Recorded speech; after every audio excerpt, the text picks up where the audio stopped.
Hello students, welcome to Hiba maths study time. 9th standard பசங்க நிறைய பேர் வந்து ஸ்டடி பிளான் கேட்டுட்டு இருந்தாங்க. நான் அக்செப்ட் பண்ணுறேன். நான் ஸ்கூல் ரியோப்பன் ஆன பிறகு நான் வந்து அனுப்புகிறேன்னு சொல்லியிருந்தேன். நேற்றுக்கு ஒருத்தவங்க கமெண்ட்லேயே கேட்டுட்டாங்க. நான் எத்தனை நாளாக கேட்குறேன். அதனால தான் இன்றைக்கி அந்த வீடியோ அப்லோட் பண்ணுறேன். ஆக்சுவலாக சாட்டர்டே உங்களோட ஸ்டடி பிளான் கண்டிப்பாக வந்துடும், சரிங்களா? ஸோ நான் நினச்சேன் சாட்டர்டே தரலாம், அது கரெக்டாக இருக்கணும். பட் சரி, ஸ்கூல் திறந்து 2 நாள் ஆகிடுச்சு. நீங்களும் ரொம்ப ஈகராக இருக்கனால நம்ம ஃபஸ்ட்டு வந்து ஸ்டடி பிளான் என்ன அப்லோட் பண்ணிடலாம் அப்படின்னு நினச்சேன். ஸோ ஃபஸ்ட்டு சயின்ஸ்லேருந்தே போகலாம். நான் கொடுக்குறது வந்து டெய்லி ஒர்க் கிடையாது, வீக்லி ஒர்க் தான். ஸோ இந்த வாரத்தில் நீங்கள் இதை முடிச்சிருக்கணும் கண்டிப்பாக. அப்படி முடிக்க முடியலைன்னா அடுத்த வாரத்தில் ஒரு 2 நாள் டைம் எடுத்து முடிச்சிடணும், சரிங்களா? இது வந்து ஒரு டார்கெட் மாதிரி உங்கள் ரஃப் நோட்டில் எழுதி வச்சுக்கோங்க, சரிங்களா? ஸோ சயின்ஸில் வந்து physics first lesson, chemistry first lesson, bio first lesson. நான் எல்லாத்துமே ஃபர்ஸ்ட் லெசன் தான் தரேன். ஏன்னா இப்போ யூனிட் டெஸ்ட்டுக்கு அதுதான் வரும், மிட்டம் டெஸ்ட்டுக்கும் அதுதான் மெயின். ஒரு சில ஸ்கூலில் வந்து கொஞ்சம் சாப்டர் ஷஃபில் பண்ணி எடுப்பாங்க, செகண்ட் சாப்டர் ஃபர்ஸ்ட் அந்த மாதிரி. ஸோ உங்களுக்கு எந்த சாப்டர் இப்போ கரண்ட்டாக நடத்துகிறாங்களோ அதை வந்து நம்ம கம்ப்ளீட் பண்ணணும், அதுதான் டார்கெட், ஓகேங்களா? அந்த ஒரு லெசனை கம்ப்ளீட்டாக முடிச்சிருக்கணும். அது 1 வேர்ட்ஸாக இருந்தாலும் சரி, 2 மார்க்ஸாக இருந்தாலும் சரி. டீட்டெயில் ஆன்சர்ஸ்லாம் கொஞ்சம் கொஞ்சமாக படிக்க பாருங்கள். இப்போ ஒரு 5 பாயிண்ட்ஸ் இருக்குது அப்படின்னா ஓகே, அது ஃபுல்லாக படிச்சிடலாம். 10 பாயிண்ட்ஸ் இருக்குன்னா 10 பாயிண்ட்ஸ் மேலே இருக்குன்னா அது 5 படிங்க. நீங்கள் ஃபஸ்ட்லேருந்தே கொஞ்சம் கொஞ்சமாக படிச்சுட்டு வரும்போது அது உங்களுக்கு ஈஸியாக இருக்கும். சோஷியலில் வந்து ஹிஸ்ட்ரி ஃபர்ஸ்ட் லெசனும் ஜியாகிரஃபி ஃபர்ஸ்ட் லெசன் மட்டும்தான் கொடுத்துருக்கேன். ஏன்னா இந்த வாட்டி உங்களுக்கு கொஞ்சம் பெரிய பெரிய வேர்ட்ஸ்லாம் வரும், ஆன்சர்ஸ்லாம் பெருசாக இருக்கும், பார்த்தாலே கொஞ்சம் கஷ்டமாக இருக்கும். ஸோ அதனால் நான் கொஞ்சம் டைம் தரேன், சரிங்களா? 2 லெசன் சோஷியலில் முடித்தா போதும். அடுத்தது இங்கிலீஷில் ஃபர்ஸ்ட் லெசன்ன்றது ஃபர்ஸ்ட் லெசன் ஃபர்ஸ்ட் போயம், அதில் வர கிராமர் சப்ளிமெண்ட்ரி கம்ப்ளீட்டாக முடிக்கணும். அடுத்தது தமிழில் இயல் 1 எடுத்துக்கிட்டிங்கன்னா அதில் போயட்ரி இருக்குது, அதாவது செய்யுள் இருக்குது, உரைநடை இருக்குது, மனப்பாட பகுதி இருக்குது, ப்ளஸ் இலக்கண குறிப்பு, பகுப்பத உறுப்பிலக்கணம் அது வரும்.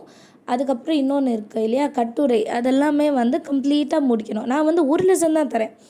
அண்ட் இதெல்லாம் மொத்தமாக சேர்த்து பார்க்கும்போது உங்களுக்கு நிறைய படிக்க இருக்கிற மாதிரி தெரியும். அதனால தான் ஒரு வாரம் டைம். ஸோ நெக்ஸ்ட்டு வெட்னஸ்டே நான் அடுத்த வீடியோ வந்து அப்லோட் பண்ணும்போது இதெல்லாம் நீங்கள் முடிச்சிருக்கணும், சரிங்களா? ஒன்ஸ் நீங்கள் முடிச்சிட்டிங்கன்னா இந்த வீடியோ கீழே வந்து நான் இன்றைக்கி இது முடிச்சிட்டேன் அப்படின்னு ஒரு கமெண்ட் போடுங்க, சரிங்களா?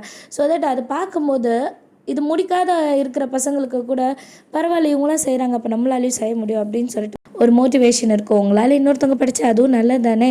ஸோ அது ஒன்று பண்ணிடலாம். நெக்ஸ்ட்டு வேறு என்ன, இப்போ தான் ஃபஸ்ட்டு 2 days ஆகுது நீங்கள் ஸ்கூலுக்கு போயிருப்பீங்க. ஸோ புது ஸ்கூல், புது என்விரான்மெண்ட், இந்த மாதிரி நிறைய இருக்கும். எல்லாத்தையுமே அட்ஜஸ்ட் பண்ணிக்கோங்க, சரிங்களா? உங்களுக்கு ஏற்ற மாதிரி அதை மாற்ற நினைக்காதீங்க. நீங்கள் அதுக்கேற்ற மாதிரி கொஞ்சம் அடாப்ட் ஆகிக்கோங்க. அண்டு நல்லபடியாக படிங்க. யூனிட் டெஸ்ட்டு, கிளாஸ் டெஸ்ட், அதெல்லாம் ரொம்பவே முக்கியம். இப்போ டைரியில் நிறைய பேருக்கு ஹோம்ஒர்க் எழுதி கொடுப்பாங்க இல்லையா, அதெல்லாம் ரொம்பவே முக்கியம். டெய்லி அந்தந்த ஒர்க்கை நீங்கள் முடித்தாலே உங்களுக்கு கஷ்டமாக இருக்காது. நம்ம என்ன தெரியுமா பண்ணுவோம், ரிட்டன் ஒர்க் மட்டும் எழுதுருவோம், டெஸ்ட் இருக்கிறது அப்புறம் படிச்சுக்கலாம் அப்படின்ட்டு இருப்போம். அந்த மாதிரி இருக்காதிங்க. நான் கொடுத்த போர்ஷன் ஸ்கூலில் இருந்தால் கண்டிப்பாக ஸ்கூல்லேயும் தருவாங்க, சரிங்களா? இல்லை எனக்கு வந்து இப்போ 3rd சாப்டர் நடத்துகிறாங்கன்னா அந்த ஃபர்ஸ்ட் லெசனை 3rd சாப்டர் எடுத்துக்கோங்க, அந்த லெசனை முடிச்சிடணும், அவ்வளோதான். ஸோ மேக்ஸோடது வந்து ஹிபா மேக்ஸ் சேனலில் நான் வந்து அப்லோட் பண்ணுறேன். 4 சப்ஜெக்டோடது நான் இப்போ உங்களுக்கு கொடுத்துட்டேன். அந்த 4 சப்ஜெக்ட்டையும் நீங்கள் எவ்வளோக்கு எவ்வளோ இம்பார்ட்டன்ஸ் கொடுத்து முடிக்கிறீங்களோ அவ்வளோக்கு அவ்வளோ குவார்ட்டர்லி எக்ஸாம் நமக்கு ரொம்பவே ஈஸியாக இருக்கும், நிறைய மார்க்கும் ஸ்கோர் பண்ணலாம், சரிங்களா? அண்ட் வேறு ஏதாவது டவுட் இருக்குது, வேறு ஏதாவது கேட்கணுன்னா கண்டிப்பாக இந்த வீடியோ கீழே கேளுங்க.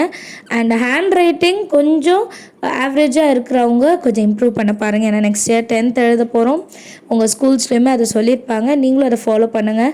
நிறைய இந்த பிளாக் பென் வச்சு எழுதணும், அண்டர்லைன் பண்ணணும் அப்படிலாம் இல்லை. எழுதுறத முதல்ல நீட்டாக எழுதுங்க, அதுதான் ரொம்பவே முக்கியம், சரிங்களா?